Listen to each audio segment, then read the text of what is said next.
ने fake Chinese eggs कह रहा है जो चीन से इंपोर्ट हो रहे हैं, तो कोई कह रहा है कि लोकली कुछ लोग इन्वॉल्व हैं नकली अंडों के सिंडिकेट में।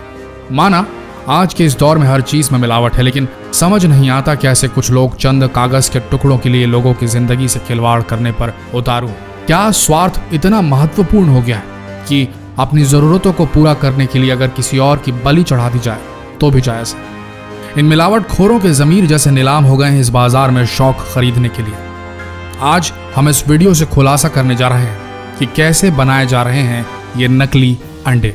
भारत में नकली अंडा बनाने का कारोबार फल फूल रहा है। यहाँ अंडे का अंदरूनी पीला भाग यानी कि योक और उसका बाहरी सफेद हिस्सा यानी कि एग व्हाइट सोडियम एल्गिनाइट, एल्यूम, जेलेटिन खाने योग्य कैल्शियम से तैयार किया जा रहा है। इतना ही नहीं, इसमें पानी और खाने के योग्य रंगों को मिलाकर उसे हूबहू असली अंडे की शक्ल दी जा रही है। सबसे पहले हल्के गर्म पानी यानी गुनगुने पानी में पर्याप्त मात्रा में सोडियम एल्गिनाइट लेते हैं और इसे अच्छी तरह से मिलाकर अंडे के सफेद